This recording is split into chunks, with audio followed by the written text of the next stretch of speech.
En 2026, l'Algérie consacre 25 milliards de dollars à son budget de défense. Un chiffre qui dépasse largement la simple logique comptable.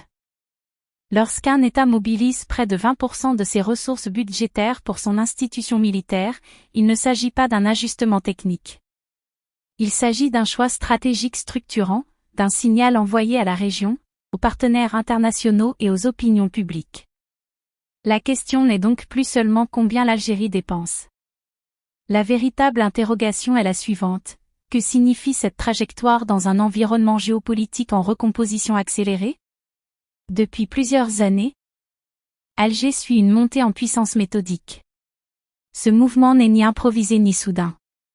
Il s'inscrit dans une dynamique enclenchée progressivement, marquée par la modernisation des équipements, le renforcement des capacités de dissuasion et une volonté affirmée de consolider la souveraineté nationale. Pour comprendre cette évolution, il faut observer la carte. L'Algérie est entourée d'un arc d'instabilité. Au sud, le Sahel demeure fragmenté par des crises sécuritaires persistantes. À l'est, la Libye reste fragile malgré les tentatives de stabilisation. Au nord, la Méditerranée occidentale redevient un espace stratégique majeur, traversé par les rivalités énergétiques, migratoires et militaires. Dans cet environnement, la doctrine sécuritaire algérienne s'articule autour d'un principe central, la prévention par la dissuasion. Les guerres récentes ont également transformé la lecture stratégique des états-majors. Les conflits en Europe de l'Est et dans le Caucase ont démontré l'importance cruciale des drones, de la défense aérienne intégrée, de la guerre électronique et de la supériorité informationnelle. L'obsolescence technologique peut aujourd'hui condamner une armée en quelques années seulement. Pour Alger, la modernisation n'est pas un luxe, mais une nécessité. Les investissements annoncés concernent plusieurs axes structurants. D'abord, la défense aérienne longue portée, avec un maillage destiné à rendre l'espace aérien national hautement dissuasif. Ensuite, la modernisation navale afin de sécuriser les façades méditerranéennes et les infrastructures énergétiques offshore. L'intégration massive de drones de surveillance et d'observation permet d'anticiper les menaces sur des milliers de kilomètres de frontières. Enfin, la guerre électronique devient un pilier central, dans un contexte où le brouillage, la neutralisation des communications et la maîtrise du spectre électromagnétique sont déterminants. Cette logique s'inscrit dans une doctrine défensive officiellement assumée. L'objectif affiché n'est pas la projection offensive, mais la capacité de rendre toute agression coûteuse au point de la dissuader. Il ne s'agit pas de gagner une guerre, mais de la rendre improbable. Cependant, la dimension militaire ne peut être isolée de la diplomatie. L'Algérie adopte depuis plusieurs années une posture d'équilibre stratégique. Le partenariat militaire avec la Russie demeure structurant sur le plan technologique et historique. En parallèle, la coopération économique avec la Chine s'est intensifiée, notamment dans les infrastructures, les mines et les grands projets structurants. Les relations énergétiques avec l'Europe, en particulier dans le contexte de diversification des approvisionnements gaziers, renforcent l'importance stratégique d'Alger. Les canaux avec les États-Unis restent également ouverts. Cette approche traduit une recherche d'autonomie décisionnelle plutôt qu'un alignement exclusif. L'Algérie cherche à parler à tous sans dépendre de l'un. La montée en puissance militaire devient ainsi un levier diplomatique. Une armée modernisée garantit une capacité de négociation plus équilibrée. Sur le plan régional, cette dynamique redéfinit les équilibres en Afrique du Nord. Toute augmentation significative des capacités militaires algériennes est observée attentivement par les voisins. La question d'une course aux armements est régulièrement évoquée. Alger, pour sa part, insiste sur la logique de dissuasion et de consolidation interne. La communication officielle reste mesurée, les acquisitions étant souvent révélées après leur livraison effective.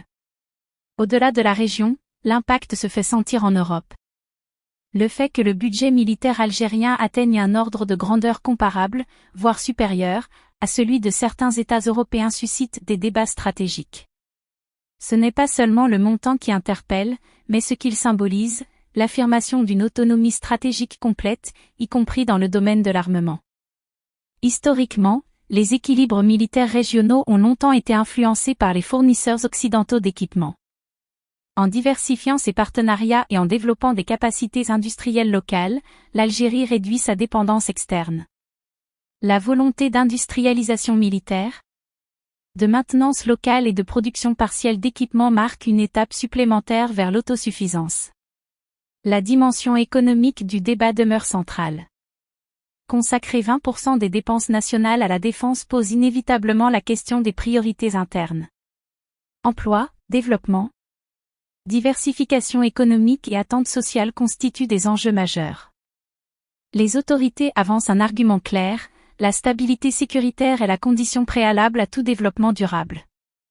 Sans sécurité, il n'y a ni investissement ni croissance pérenne. Sur le plan énergétique, l'Algérie dispose d'un atout stratégique majeur. Le gaz naturel place le pays au cœur des équilibres méditerranéens. Cette position renforce sa marge de manœuvre diplomatique. Dans un contexte de recomposition des flux énergétiques mondiaux, Alger consolide sa posture d'acteur pivot. Une autre dimension mérite attention, la perception interne de la menace. Dans les cercles stratégiques algériens, l'idée d'une préservation de l'État-nation face aux turbulences régionales revient régulièrement. La priorité donnée à la défense s'inscrit dans cette lecture. Il ne s'agit pas seulement de protéger des frontières physiques, mais de garantir la continuité institutionnelle et la souveraineté décisionnelle. À l'horizon 2027, plusieurs scénarios sont envisageables. Soit cette phase représente l'aboutissement d'un cycle de modernisation destiné à stabiliser la posture défensive. Soit elle constitue le prélude à un repositionnement plus large, où l'Algérie chercherait à jouer un rôle central en Méditerranée occidentale et au Sahel, non seulement comme acteur sécuritaire, mais aussi comme médiateur politique et partenaire énergétique clé. La question technologique devient déterminante. La nature des systèmes acquis, la profondeur des capacités de frappe, l'intégration numérique des forces et l'évolution de la cyberdéfense influenceront directement l'équilibre régional. Dans un environnement où les technologies de rupture redéfinissent la guerre moderne, chaque acquisition modifie les calculs stratégiques.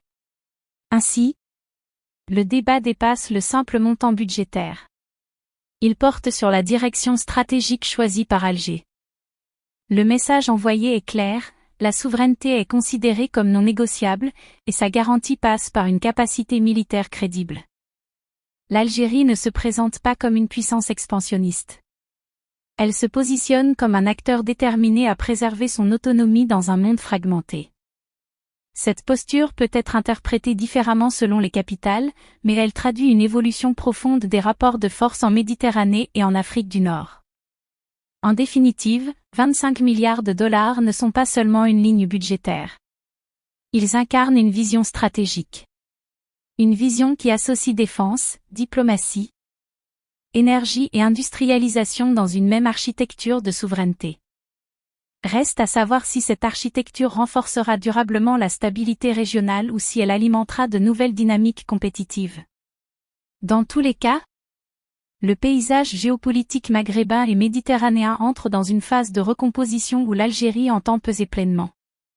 L'enjeu n'est plus seulement le chiffre. L'enjeu est la trajectoire.